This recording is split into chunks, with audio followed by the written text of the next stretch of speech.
السلام علیکم۔ وعلیکم السلام ورحمۃ اللہ وبرکاتہ۔ درود شریف پڑھ لیجئے۔ اللہم صلی علی سیدنا مولانا محمد صلو علیہ وسلم وسلام علیک یا رسول اللہ علیہ الصلوۃ والسلام۔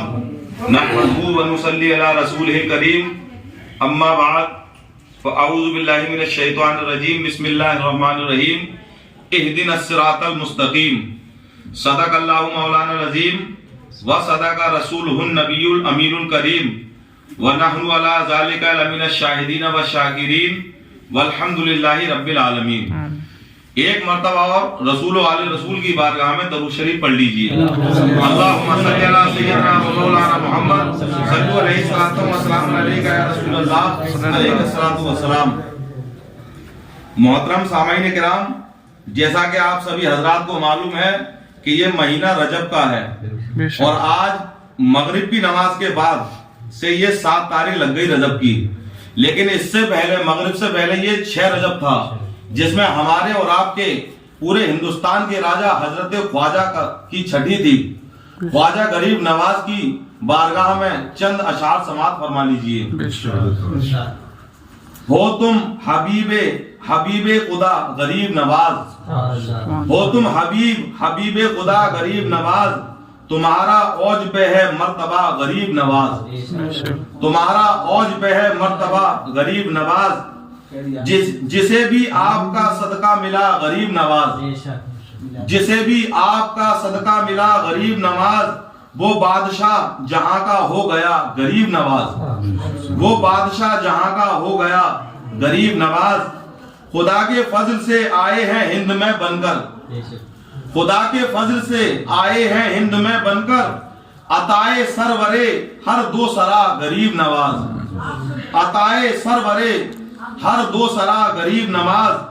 یہاں پہ صرف حکومت ہے آپ کی چلتی، یہاں پہ صرف حکومت ہے آپ کی چلتی،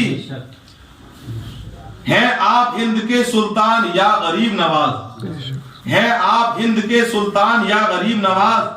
ہمیشہ کرتے ہیں شاہ و گدا جہاں سرخم، ہمیشہ کرتے ہیں شاہ و گدا جہاں سرخم، ہے ایسی آپ کی چوکھٹ شاہ غریب نواز، ہے ایسی آپ کی چوکھٹ شاہ غریب نواز۔ وہ جو آپ کا حکم عظیم ساگر کو، وہ جو آپ کا حکم عظیم ساگر کو سمٹ کر کوزے میں آ ہی گیا غریب نواز، سمٹ کر کوزے میں آ ہی گیا غریب نواز۔ میری مدد کے لیے آئے ہیں وہاں فوراً، میری مدد کے لیے آئے ہیں وہاں فوراً، پکارا میں نے جہاں سے بھی یا غریب نواز، پکارا میں نے جہاں سے بھی یا غریب نواز۔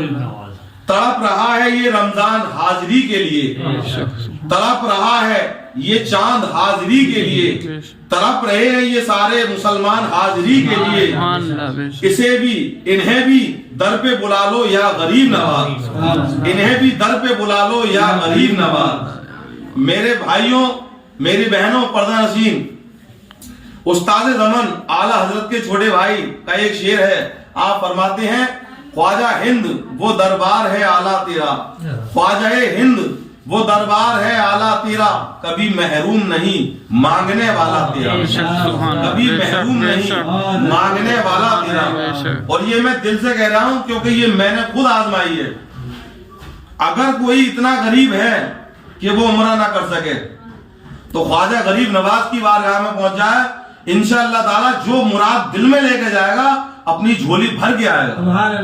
یہ میری آزمودہ بات ہے۔ اور جتنے بھی غلام خواجہ غریب نواز ہیں سب کا بھی یہی کہنا ہے، کیونکہ میری بہت سے لوگوں سے ملاقاتیں ہوتی ہیں۔ اسی بات پر ایک اور اپنے خواجہ غریب نواز کی شان میں منقبت کو ملاحظہ فرما لیجئے۔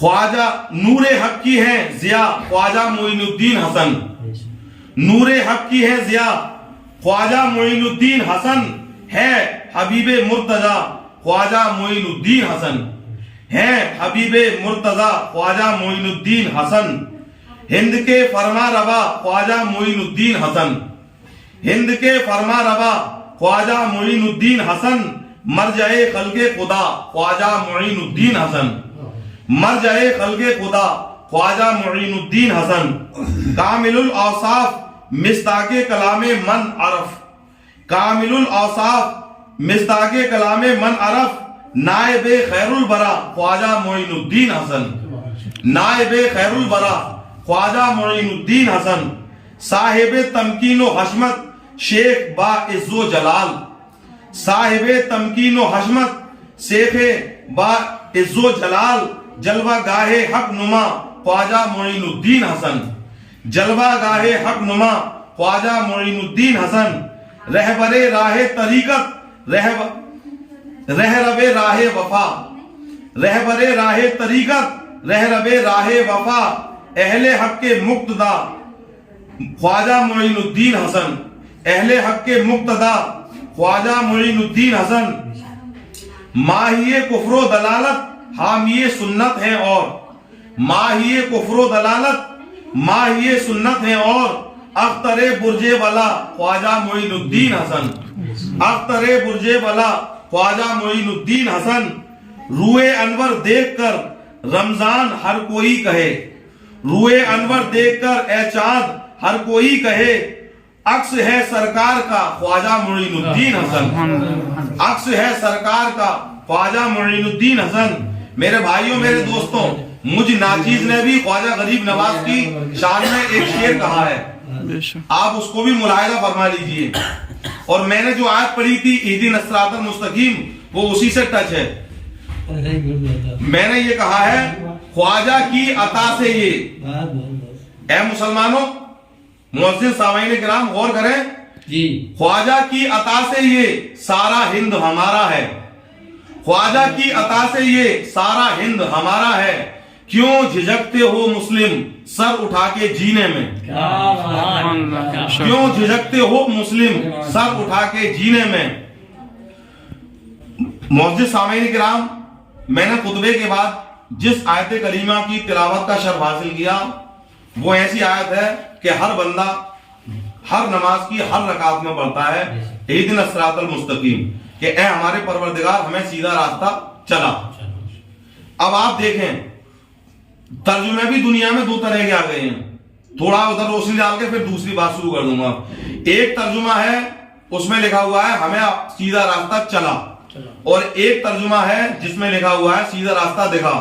अब आप देख लीजिए कि कहने वाला कह रहा है कि ए मेरे अल्लाह मुझे सीधा रास्ता दिखा, तो इसका मतलब ये है अभी तक उसने रास्ता देखा नहीं है। और एक साहब ने कुरान का तर्जुमा किया, वो कह रहे हैं कि हमें सीधा रास्ता चला, तो उसका मतलब है कि वो रास्ता तो देख चुके, अब सिर्फ अल्लाह से दुआ करनी है कि अल्लाह ताला रास्ता यही है सीधा, जन्नतियों का रास्ता, नेकों का रास्ता, अल्लाह के बरगजीदा बंदों का रास्ता, बस बात क्या है कि हमें इस पर चला। और आप कुरानों को खोल के देख लें, एक का नाम है कंजुल ईमान और एक का नाम है हिफ्जुल ईमान। अब आ जाइए लौटकर इसी पर, जब हम और आप नमाज पढ़ते हैं हर रकात में अपने मौला से दुआ करते हैं हमें सीधा रास्ता चला, तो हमारी जिंदगी में वही काम होने चाहिए कि जो सीधे रास्ते से ताल्लुक रखने वाले हैं। जैसे मैंने अभी ये शेर पढ़ा, ख्वाजा की अता से ये सारा हिंद हमारा है, क्यों झिझकते हो मुस्लिम सर उठा के जीने में। हमने और आपने ये देखा है, जैसे कि अभी मौलाना साहब फरमा रहे थे, और आज ये महफिल जो सजी है इसमें भी आप अंदाजा लगा लीजिए कि मुसलमान अपने दीन के कामों से इस कदर हट चुका है कि इतना बड़ा पूरी टोटल आबादी है मुसलमानों की, और हमारे डॉक्टर फैजान साहब ने न जाने कितने लोगों से फोन किए और न जाने कितने लोगों को चलते फिरते में दावतें दी कि मीलाद शरीफ होने को है, आप उसमें तशरीफ लाइए।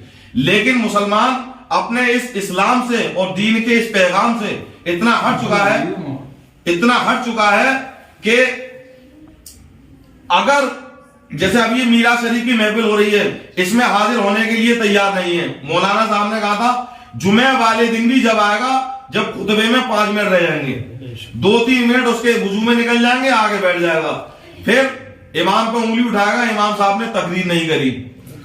तो जब बंदा दुआ करता है मेरे मौला मुझे सीधा रास्ता चला, तो रास्ता तो जब ही चल सकेगा उस रास्ते पर तू जब उस रास्ते को देख चुका हो।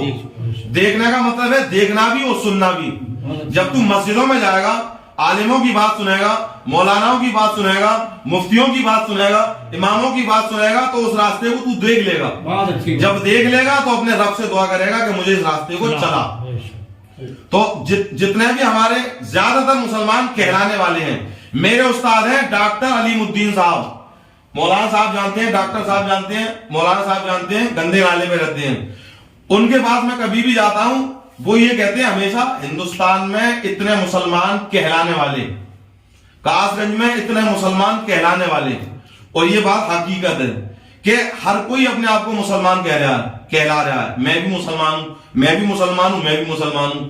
مسلمان کہلانا الگ بات ہے اور مسلمان ہونا الگ بات ہے. بے شک. جیسے ہم نے اور آپ نے دیکھا ہوگا کہ 5 منٹ پہلے تو جمعے میں آئے گا, اسی طریقے سے میلاد میں آئے گا ہی نہیں, مائک کا انتظار کرے گا, مائک لگا ہوتا تو آتے. میرے بھائیوں, میرے دوستوں, حکومت کو ہم اور آپ بدنام کرتے ہیں کہ حکومت نے مائک ہٹوا دیا, اذانیں نہ ہو رہی. ارے میرے بھائیوں, میرے دوستوں, یہ حکومت کی یہ مائک کی ٹیکنالوجی کو چلے ہوئے 100 سال ہوئی ہوں گی, 150-200 سال ہوئی ہوں گی. کیا اس سے پہلے مسلمان نہیں تھے کیا؟ کیا وہ لوگ نماز نہیں پڑھتے تھے؟ ارے مسلمان تو وہ ہے جو اپنے سینے پہ ہاتھ رکھ کے دیکھے کہ جس طریقے سے انسان کو اپنے دن میں 3 بار کھانے کی ضرورت پڑتی ہے, روٹی کھانے کی, اسی طریقے سے جب 5 ٹائم کی نمازوں کے وقت آئے تو اس کا دل اس طریقے سے تڑپے, اندر سے ایسی چھوچیاون پڑے. جب بھوک لگتی ہے انسان کو چھوچیاون پڑتی ہے, جب نماز کا ٹائم آئے تو اسی طریقے سے انسان گھبرا جائے, اسی طریقے سے مچل جائے کہ میری نماز کا ٹائم آ گیا, کہیں ایسا نہ ہو میری نماز قضا ہو جائے. صحیح معنی میں وہ مسلمان ہے. مائکوں پر ڈیپینڈ مت رہو, لاؤڈ اسپیکر پر ڈیپینڈ مت رہو. اسی طریقے سے آواز جب مسجد میں اتنی لیٹ آئے گا. اور ہم نے ایک چیز اور دیکھی ہے, مسجد سے باہر نکلتے ہی ٹوپی کو باہر لے گا, اپنے چاند سر پہ سے اتار کر جیب میں رکھ لے گا. ارے کیا یہ سمجھتے ہو کہ تمہیں کوئی مسلمان نہ سمجھ لیں؟ یہی تو وجہ ہوتی ہے, اور کیا وجہ ہے ٹوپی کو سر پہ سے اتار کے جیب میں رکھنے کی؟ تم چاہتے ہو کہ تم جیسے ہو, جس جگہ جا رہے ہو تمہیں کوئی مسلمان نہ جان لے. ارے میرے بھائیوں, میرے دوستوں, آج کے لوگوں سے پہلے کے لوگ زیادہ بہتر تھے. ہر آدمی جانتا ہے کیوں, اور سب کہتے ہیں کیسے کہ پہلے کچی مسجدیں تھیں اور پکے نمازی تھے, اور آج کی پکی مسجدیں ہیں کچے نمازی ہیں. آج مسجدوں کے اندر ہر فیسلٹی موجود ہے, ہر سویدھا موجود ہے, پھر بھی نماز پڑھنے کے لیے نہیں آئیں گے. لیکن میں نے ایک چیز اور دیکھی ہے, اپنے گھر پہ ایک پنکھا بھی نہ ہوگا, مسجد میں آ کے اسے کولر ہی چاہیے. اپنے گھر پہ ایک جو سمجھ لو کہ برف کا پانی بھی نہ ملے گا, وہاں ٹھنڈا پانی چاہیے اسے. تو میرے بھائیوں, میرے دوستوں, یاد رکھو مسجد میں نماز پڑھنے آئے ہو, اللہ کی عبادت کرنے آئے ہو, یہاں پہ آرام کرنے نہیں آئے ہو, مزے لینے نہیں آئے ہو. مسجد میں آج کل جو پنکھے لگے ہوئے ہیں, بڑر کھٹر کھٹر کولر بول رہے ہیں. فتاوی عالمگیری میں فتویٰ موجود ہے. فتاوی عالمگیری وہ کتاب ہے, ہندوستان کے راجا حضرت اورنگزیب رحمت اللہ تعالی علیہ, جنہوں کو اللہ تعالیٰ نے حکومت بھی دی, وہ اللہ کے ولی ہیں. اور کیسے ولی, میں آپ کو بتاتا چلوں.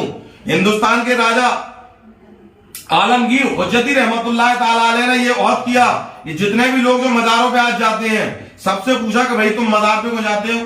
کہ جو ہماری مراد پوری کرتے ہیں, اللہ سے دعا کرواتے ہیں. کہ ٹھیک ہے, میں جب مانوں گا کہ یہ میرے سلام کا جواب دے دیں, تو دلی سے مزاروں کو تڑواتے چلے, سلام کرتے ہیں, جواب یہاں تڑوا دیا. اسی طریقے سے تڑواتے اجمیر شریف تک پہنچ گئے.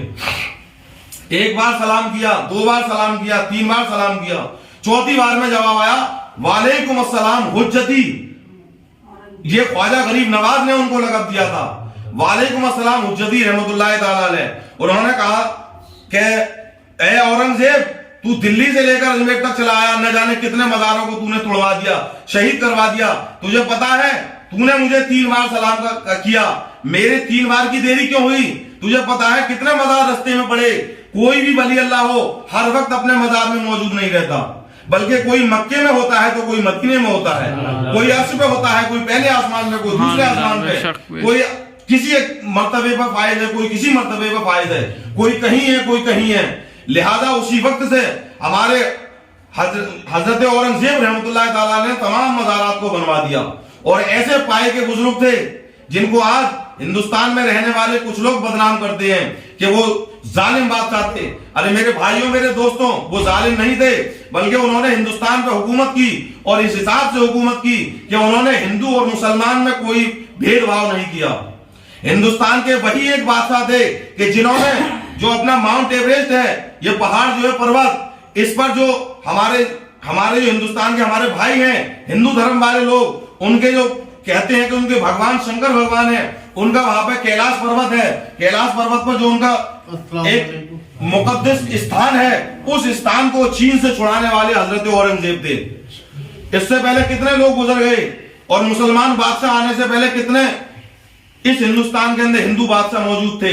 किसी में भी ये हिम्मत नहीं थी कि कैलाश पर्वत को चीन से आजाद करा ले, लेकिन हजरत औरंगजेब रहमतुल्लाह तआला अलैह ने शंकर भगवान का कैलाश पर्वत से चीन वाले लोगों से उसको आजाद करवाया। उन्हीं के दौर में फतावा आलमगीरी लिखी गई।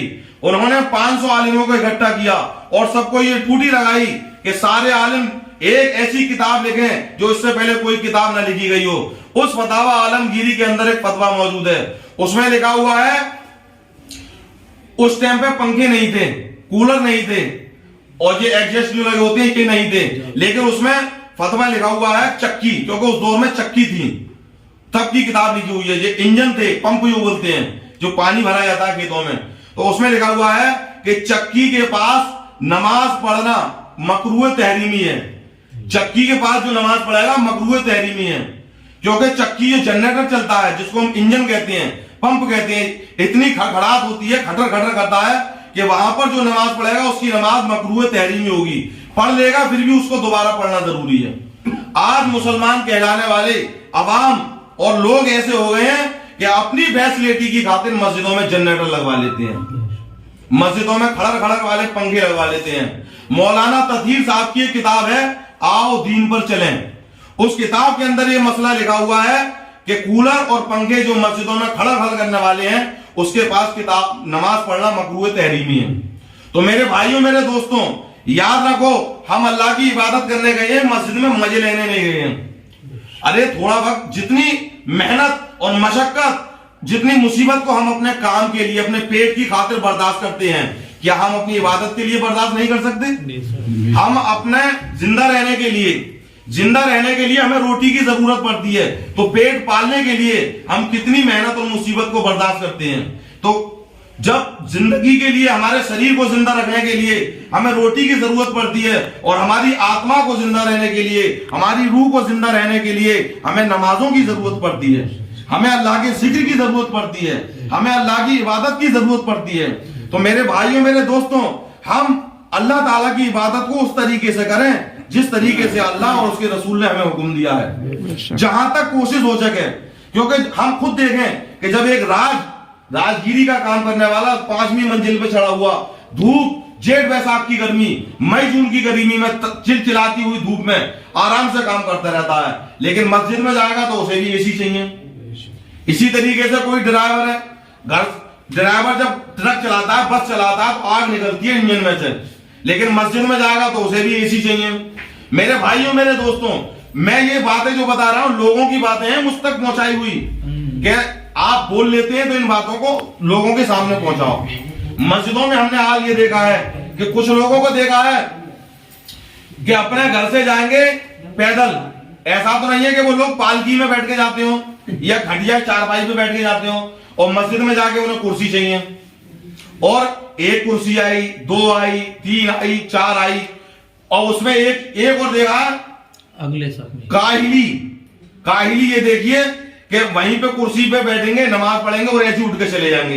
ये भी अल्लाह इतनी तौफीक नहीं होती उन लोगों को कि कुर्सी को उठाकर घिरी करके कोने में रख दें। 1 कुर्सी, 2 कुर्सी, 4 कुर्सी, 10 कुर्सी। अच्छा, जो बुढ़े लोग थे, जो समझ रहे हैं कि हमारे पैर कमजोर हैं या शरीर कमजोर है, उन्होंने कुर्सी बिछाई, वो चले गए। अब जवान बैठे, हमारी मीटिंग लग रही है, मस्जिद को चौपाल बना लिया गया। मैंने अपनी आंखों से देखा मेरी मस्जिदों में, बहुत जगहों पर हो रहा है। अब आप अंदाजा लगाइए, जो लोग अपने आप को जो बता रहे हैं कि हम कमजोर हैं, क्या वो पालकी में बैठ के आए थे? अरे मेरे भाइयों मेरे दोस्तों, खड़े होकर, यानी नमाज का जो फर्ज है क़याम, खड़े होकर नियत बांध लीजिए, और इसी तरीके से हल्का सा झुको, रुकू हो जाएगा, थोड़ा ज्यादा झुको, सिजदा हो जाएगा। कुर्सी पे बैठने की कोई जरूरत नहीं है। सीधे सीधे नमाज पढ़ो, फर्ज पढ़ो और चले जाओ। अगर वाकई में तुम्हारे शरीर में बीमारी है, अगर पैरों में खड़े होने का दम नहीं है, तो वो तुम्हारे दिलों के राज अल्लाह देख रहा है। सुन्नतें ना पढ़ो, तुमसे कोई मुआवजा नहीं होगा। निफिल तो बिल्कुल ही छोड़ दो, खाली फर्ज पढ़ लो। ये हुक्म है। ये नहीं है कि चल के आए हो पैरों पे और कुर्सी में और मस्जिद में कुर्सी चाहिए। इसी तरीके से एक मुफ्ती मौलाना साहब है, उनकी तकरीर मैंने मोबाइल पे सुनी थी। उन्होंने ये कहा था, और मैंने अपनी आंखों से भी देखा है, कि जो भी आदमी आएगा गर्मी के अंदर पंखा चलाएगा और लेट जाएगा पंखे के नीचे, दूसरा आएगा वो अगला पंखा चलाएगा, और एक पंखे से दूसरे पंखे तक की दूरी कम से कम 6-7-8 फुट की दूरी होती है। एक आदमी को अकेला पंखा चाहिए, और लाइट चली गई, दोनों जनी उठे और ऐसे चले गए, इतनी तौफीक नहीं हुई कि उस पंखे का बटन बंद कर जाए। इसी तरीके से एक एक कूलर में एक एक आदमी सो रहा है। अब जो मस्जिद का मीटर जो बिल चल रहा है, बिल, उस बिल